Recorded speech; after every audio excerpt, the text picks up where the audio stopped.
surah An-Nas dari awal sampai akhir ya. Silakan Aisyah dipimpin doanya. Baiklah, sebelum mulai pembelajaran kita berdoa dulu. Berdoa mulai. Bismillahirrahmanirrahim. Rabbi sholli sadri wa yassir li amri wahlul 'uqdatam min lisani yafqahu qawli. Rabbi zidni ilma warzuqni fahman. Amin. Billahi minasyaitonir rajim. Bismillahirrahmanirrahim. Qul a'udzu birabbin nas, malikin nas, ilahin nas, min syarril waswasil khannas, alladzi yuwaswisu fi sudurin nas, minal jinnati wan nas. Amin. Subhanallahirrahmanirrahim. Semoga dengan tadi kita membaca doa dan membaca suci Al-Quran, pembelajaran kita lancar sampai di akhir pembelajaran serta Anda Ibu semua dapat menyerap ilmu yang Ibu berikan. Amin. Untuk absen, apakah ada yang sakit izin hari ini? Hadir semuanya, Ibu. Alhamdulillah hadir semua. Oke. Siapa yang tahu materi kita minggu lalu tentang apa? Berzikir. Berzikir. Masih ingat apa arti berzikir? Enggak tahu, Bu. Lupa, Ibu. Berzikir yaitu mengingat Allah dengan cara beristighfar, dengan cara melakukan ibadah kepada Allah gitu. Nah, untuk sekarang kita akan belajar tentang bertaubat. Nah, sebelum itu apakah Ananda semua tahu tentang yang pernah dengar dengan namanya taubat? Pernah tidak? Belum, Ibu. Belum. Nah, coba bayangkan kalau misalnya Anda tersesat, mau jalan pulang, nanti jalannya bercabang. Nah, Anda tentu mencari jalan untuk kembali kan? Iya. Nah, itu perkiraan dari yang ilustrasi yang Ibu berikan tadi itu adalah ilustrasi yang namanya taubat, di mana taubat itu yang berarti kita kembali ke jalan yang Benar. Nah, lanjut kepada pengertian taubat. Nah, di sini pengertian taubat itu ada secara bahasa dan juga ada secara istilah. Nah, di secara bahasa ini berasal dari kata Nabila, silakan dibaca. Taubat. Taubat. Nah, ini asal katanya dari taba yaitu taubatan. Berikan atas semuanya. Nah, yang artinya itu adalah kembali, yaitu kembali dari kemaksiatan menuju dengan ketaatan kepada Allah Subhanahu wa taala. Nah, menurut istilahnya adalah taubat itu kita kembali kepada Allah yang dari mana kita meninggalkan semua maksiat yang kita perbuat dan menyesali dosa yang kita perbuat dan bertekad untuk tidak akan mengulanginya lagi. Nah, ada dalilnya di dalam surat An-Nur ayat 31. Putri, tolong dibaca suratnya Putri. An-Nur ayat 31.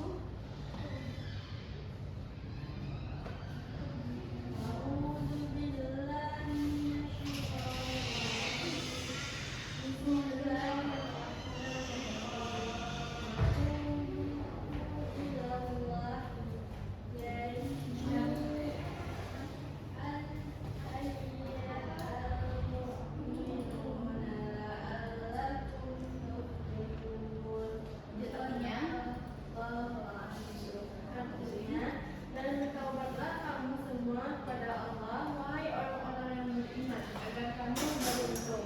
Alhamdulillah. Nah, itu dalilnya bisa kita ambil nih, kesimpulan dari dalil itu adalah bertaubatlah kamu semua kepada Allah. Nah, kamu semua yang dimaksud di dalam ayat ini adalah wahai orang-orang yang beriman. Anak ibu semua termasuk orang yang beriman atau bukan? Iya.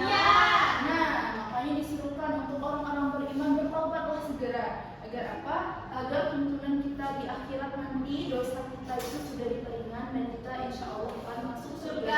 Amin. Nah, di sini ini ada kata kunci untuk mengenali taubat itu bagaimana. Yang pertama ada menyesali dosa. Misalnya membuat dosa, kita pacaran. Nah, menyesali dosa dan meninggalkan Maksiat. Kalau misalnya pacaran tadi konteksnya apa? Maksiat. Meninggalkan Maksiat. pacarannya. Pacarannya. Lalu memohon ampun kepada Allah. dan Bertekad tidak mengulangi. apalagi kita segera berfokus untuk Belajar. Oke. Nah, kita lanjut kepada hakikat taubat. Nah, apa hakikat itu? Itu adalah suatu wujud kembalinya hamba kepada Allah setelah menyadari kesalahannya. Nah, di sini taubat kalau misalnya cuma meninggalkan dosa namanya bukan taubat. Misalnya ya melakukan kesalahan ya udah tinggalkan aja, tapi dia nggak ada merasa menyesal, tidak ada sadar dengan hati yang ikhlas sudah bertaubat, itu namanya bertaubat. Nah, di sini ada 4 indikator. Yang pertama, kembali kepada Allah. Kenapa harus kembali kepada Allah? Karena Allah yang menciptakan Kita. Nah, Allah yang menciptakan kita. Lalu yang kedua, menyesali dosa. Menyesali dosa itu gimana tuh? Ada yang ngerti gimana cara menyesali dosa tuh? Bagaimana sih perasaannya? Merasa bersalah atas dosa yang telah dilakukan, Bu. Pintar, beri aku. Nah, setelah kita merasa menyesal, kita mohon ampun untuk Allah memberikan ampunannya kepada kita serta hidayah agar kita terhindar dari maksiat-maksiat lainnya. Lalu kita bertekad untuk tidak mengulanginya dan berjanji untuk tidak kembali pada dosa tersebut. Ada tambahan di sini. Kalau misalnya kita sudah bertekad tidak mengulanginya, apa yang harus kita lakukan? Kita tebus semua dosa kita itu dengan amalan yang baik. Nah, kita lakukan amalan-amalan baik untuk menebus dari dosa-dosa yang telah kita lakukan. Oke. Lanjut kepada contoh perilaku taubat. Nah, di situ ada 1, 2, 3, 4, 5, 6. Ada 6 contoh perilaku taubat dalam kehidupan sehari-hari. Siapa yang ingin membaca? Silakan Dina. Baik, contoh perilaku taubat dalam kehidupan sehari-hari yaitu pertama, menyesali dosa, yang mana seseorang itu harus merasa bersalah atas kesalahan yang pernah dilakukannya dan berjanji tidak akan mengulangi lagi. Yang kedua, meninggalkan maksiat, yang mana seseorang itu harus segera berhenti dari perbuatan dosa dan menjauhinya dan menjauhi hal-hal yang berhubungan dengan dosa tersebut. Yang ketiga, memohon ampun kepada Allah, yaitu memperbanyak istighfar, berdoa dan memohon ampun sesungguhnya kepada Allah SWT. Yang keempat, memperbaiki diri, berusaha menjadi pribadi yang lebih baik dan meningkatkan ibadah kepada Allah. Yang kelima, yaitu meminta maaf kepada sesama. Minta maaf kepada sesama ini contohnya kita pernah menyakiti orang lain, kita harus meminta maaf langsung kepada orang yang disakiti tersebut. Yang terakhir, yaitu bertekad tidak mengulangi, itu bertekad yang kuat untuk tidak mengulangi kesalahan dan selalu menjaga diri dari perbuatan dosa. Baik, beri aplaus kepada Dina. Nah, itu adalah contoh perilaku taubat dalam kehidupan kita sehari-hari. Jadi inti perilaku taubat itu adanya rasa penyesalan, rasa bersalah, lalu memohon ampun. Setelah memohon ampun, kita memperbaiki diri kita agar menjadi lebih baik. Nah, ini ada taubat yang akan diterima Allah dan ketika berurusan dengan manusia. Maksudnya gimana? Taubat yang diterima Allah itu bagaimana sih ciri-cirinya? Yang pertama, menyesali dosanya secara tulus, bukan gara-gara dituntut untuk meminta maaf. Ya, ada tuh bedanya taubat secara benar-benar tulus sama taubat yang dibuat-buat. Nah, yang kedua, segera meninggalkan dosa. Nah, langsung berhenti dari perbuatan dosa tersebut. Yang kedua, bertekad untuk tidak mengulanginya. Ini ada nih, kalau misalnya orang yang bikin kesalahan katanya dia bertobat, terus nanti diulang lagi, bertobat, diulang lagi. Nah, itu bukan taubat yang diterima oleh Allah. Nah, memohon ampun kepada Allah dan memperbanyak kebaikan. Kalau misalnya berurusan dengan manusia gimana, Bu? Kan kalau misalnya kita membuat dosa kan nggak seharusnya sama Allah aja, nggak masalah ibadah aja. Ada yang hubungan kita dengan hak dominan nas atau dengan manusia. Yang pertama, mengembalikan hak orang lain. Misalnya ada yang mencuri barang, uang, atau hak apapun yang dimiliki oleh seseorang, itu harus dikembalikan dulu untuk diterima taubatnya. Yang kedua, meminta maaf dan tulus kepada orang tersebut. Minta maaf agar dimaafkan kesalahan perilakunya. Lalu memperbaiki kesalahannya. Jadi jangan pernah menyakiti, menghina dan zalim kepada orang. Kalaupun kita tidak sengaja maupun secara tidak sengaja, baiknya kita meminta maaf dengan tulus kepada orang tersebut. Nah, yang keempat, menerima keputusan mereka. Ini yang paling sulit. Karena kita sebagai manusia, tentu kalau misalnya kita minta maaf, kita maunya dimaafkan. Tapi kita nggak tahu sebagai orang yang menjadi korban itu mau maafkan atau tidak, gitu kan? Jadi jika seseorang tersebut belum memaafkan, tapi kita udah berusaha sebaik mungkin untuk minta maaf, kita bersabar dan berbuat baik dan serahkan hasilnya kepada Allah, karena Allah yang Maha tahu apa yang ada dalam hati kita dan apa yang kita perbuat. Nah, untuk tugasnya Ibu bagi dua kelompok. Kelompok pertama dari Dina sampai Zahwa, dan kelompok kedua Putri sampai Rizka. Nah, tugasnya di sini Ibu mau Ananda semua merenungkan makna kata kembali. Kan dari tadi kita berbicara tentang taubat, itu maknanya tentang kembali. Nah, jadi diskusikan per kelompok itu dengan anggota kelompok. Jadi perbedaan antara berhenti berbuat dosa dengan taubat sesungguhnya. Paham? Nih, berhenti berbuat dosa dengan taubat nasuha atau yang sesungguhnya. Tadi kan sudah dijelaskan apa saja syarat taubat, apa aja yang memenuhi kriteria untuk taubat, dan apa yang ada di dalam konteks taubat tersebut. Ibu beri waktu 5 menit untuk Anda dan Ibu berdiskusi.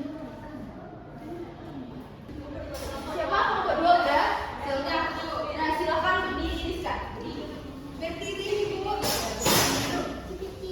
Baik, kami dari kelompok 2 akan memberikan jawaban dari hasil diskusi kami bahwa perbedaan dari berhenti berbuat dosa dan taubat nasuha. Jadi perbedaannya yaitu menurut pendapat kelompok kami bahwa berhenti berbuat dosa ini adalah urusannya dengan manusia, sedangkan taubat nasuha ini adalah urusannya dengan Allah dan juga manusia. Sehingga nampak perbedaannya bahwa jika dengan berurusan dengan manusia ia berhenti, maka bukan disebut sebagai taubat, akan tetapi hanya sekedar berhenti dari perbuatan dosanya tanpa menyesali dan memohon ampun kepada Allah. Sekian, Bu. Oke, baiklah, aku suka penjelasan yang bagus dari Rizka. Itu contoh yang juga masuk di kehidupan kita sehari-hari. Selanjutnya kelompok 1 sudah? Sudah, Bu. Siapa yang ingin presentasi? Silakan Nabila. Jadi begini, Bu, yang dari hasil diskusi kelompok 1, bahwasanya berhenti dari berbuat dosa itu contohnya kayak seseorang itu berhenti menyontek saat ujian karena pengawasannya itu kan ketat, namun dia itu nggak merasa bersalah apa yang telah dia lakukan dan berniat menyontek lagi jika ada kesempatan. Itu dari contoh berhenti berbuat dosa atau taubat. Kemudian kalau taubat nasuha itu ketika seseorang menyadari bahwasannya menyontek itu adalah perbuatan yang tidak baik atau menimbulkan dosa, kemudian dia menyesali perbuatannya dan memohon ampun kepada Allah dan berjanji tidak akan mengulanginya kembali dan berusaha belajar lebih giat agar mendapatkan nilai yang baik. Gitu. Terima kasih untuk kelompok 1.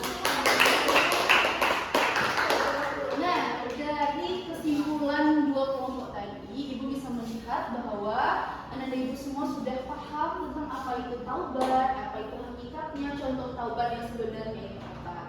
Jadi Ibu harapkan untuk Anda semua bisa mempraktekkannya di kehidupan sehari-hari. Itu. Oke, terima kasih. Untuk tugas minggu depan silahkan kerjakan RKS-nya halaman 21 ya. Yang besok dikumpul besok di meja itu. Oke, yang berapa Bu? Di pertemuan kita besok aja minggu depan ya. Baik, banyak maaf, kita akhiri pertemuan kita dengan mengucapkan hamdalah. Assalamualaikum warahmatullahi wabarakatuh.